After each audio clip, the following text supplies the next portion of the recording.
maybe let me ask you a question, all right? Do you feel often frightened? Um, like almost like you are under threat? Do you feel helpless? Do you generally recognize what is a dangerous place? Like your sense of security is seriously shaken. Do you feel humiliated or rejected by others in your life? Maybe you're going through symptoms of abandonment and you tend to isolate yourself because that's the only thing you know. Maybe it's a case where you are feeling trapped, including experiencing trapped emotions. Maybe you feel ashamed, powerless, and under compulsion of maybe even treating a secret. Maybe it's a case that you're dealing with self-blame, guilt, and shame, right? Maybe you've done some work already, and what your therapist they told you, oh, we need to work with anger or irritability or mood swings. Maybe it's a case that you are reaching out to therapists and you're dealing with denial, disassociation, disbelief in whatever have happened to you. So you are in that perhaps you are in the confusion, right? You finding it even difficult to concentrate, not only to think about an event, but generally, in your life, your head doesn't really serves you the way you wish your head to serve you. Um, Maybe even on a physical level, you can't sleep. You're experiencing nightmares, reoccurring nightmares. They give you fright. Maybe they're even full of symbolic meanings. Maybe you are always tired. You experience fatigue, muscle tensions, and not to mention headaches and aches all over your body. Maybe you out of nowhere experiencing heartbeats, increased heartbeats, and you're sweating and you're feeling jumpy, right? You always have that tension um, about you. So if this sounds like home, unfortunately, maybe it's a case of you recovering from emotional and psychological trauma, right? So trauma is actually an emotional response to an event like accident, rape, natural disaster, and or even a loss. And after this shock, straight after this shock, you experiencing also denial. So you're detaching yourself. You're detaching yourself from your own experiences. And in psychology, we recognize three types of trauma. So there's acute trauma, which results from a single stressful event. We have chronic trauma, which results from repeated, prolonged exposure to highly stressful events, such as abuse or bullying. And there is also a complex trauma, and this results from exposure to multiple traumatic events. So, so if you're experiencing those long-term reactions on emotional, physical level, you have flashbacks, and it also affects your day-to-day life. Maybe it's time for you to actually be honest with yourself and make an honest account of what happened.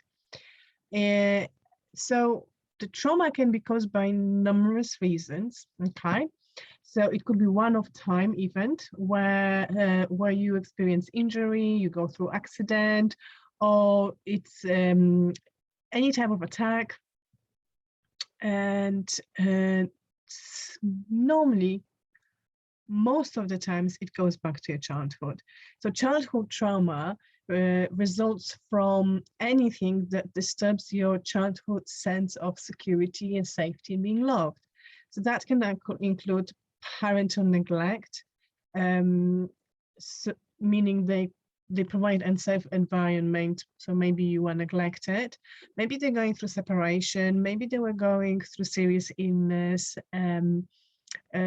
Maybe it is the case that you've been subjected to sexual, emotional, physical, verbal abuse. Maybe you witnessed domestic violence. Those things are for you to really contemplate deeply on and own them as part of your history. Trauma can be also caused by direct or indirect causes. So it's not the case of you being in the center of the event. You might be witnessing harm being done to somebody else, and you couldn't act at that time. So so those kind of situations, like you living in a very dangerous neighborhood, it is environment driven by crime, right? And this atmosphere creates an idea for your autonomic system that you have to be in fight, flight, and fight response, because you're experiencing life-threatening experiences on day-to-day basis. Maybe you're going through a life-threatening illness, and that also puts you in that fight and flight situation. Now, it could be the case that it is a sudden death of somebody that puts you in a trauma. It could be the case that you're breaking up of very significant relationship and you can't stop that from breaking. Maybe you are being humiliated or deeply disappointed. Maybe you're experiencing bullying. Maybe somebody is abusing you. And whatever the causation, if it's linked with the symptoms, which you said already, yes, at the beginning of this video, now it's time to sit down and make decision. Am I moving on, and am I going to help my body to heal, or am I being stuck? So, have a look at your physical symptoms, have a look at your emotional symptoms, right? And see what works for you best. You have a chance to be better at work, be better at relationship. You don't have to suffer from anxieties and fears or even depression on a daily basis. You don't have to be scared all the time. You can feel safety and security within yourself and in life externally. Your memories, they don't have to be filled with nightmares and flashbacks. Your memory can actually work very well for you. You need to understand that emotionally, you can be very fluorescent. You don't have to be numb and disconnected from others and yourself because of that experience. You don't even have to go into alcohol or drugs to feel better. You can get help from a professional, obviously, but also you can make a decision to change your lifestyle. And by that, obviously, I'm going to advise healthy diet, movement, exercise, sleep, very healthy sleeping routine, avoiding stimulants such as coffee, not to mention alcohol and so forth, relaxation techniques, and making decision not to isolate yourself and make new friends, of going outside of your comfort zone and sharing this experience in the therapeutic environment, maybe group environment, also isn't a good idea.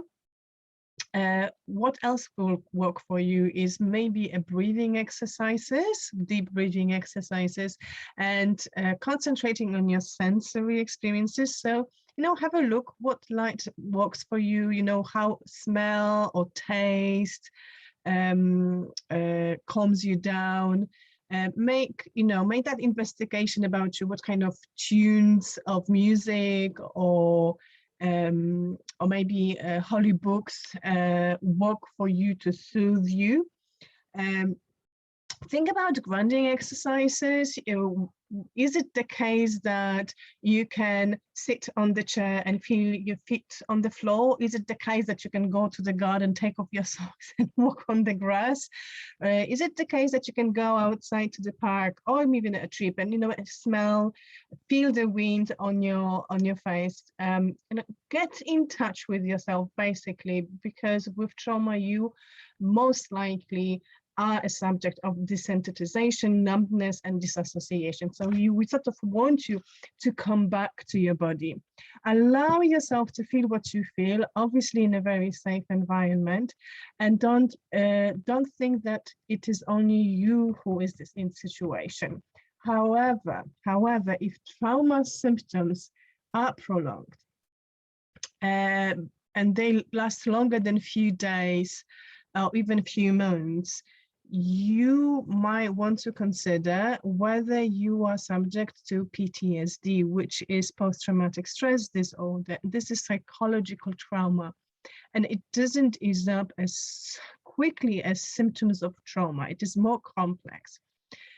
Because it is more disturbing, and it's been generally recognized that your nervous system is getting stuck, and you are remaining in this psychological and emotional shock for prolonged period of time. And obviously PTSD needs a professional investigation and support, right? So the message here is that you don't need to be subject to symptoms of trauma. You have a choice, and obviously the choice is yours. You have a choice to release yourself from it with a decision whether you're moving on or whether you're staying the way you are. It takes the courage, it takes the support, but also it takes knowledge. And I hope this was helpful. Don't forget to sign to my YouTube channel, AJ's Therapy, for more videos like this. Okay, I see you in next one. Assalamu alaikum.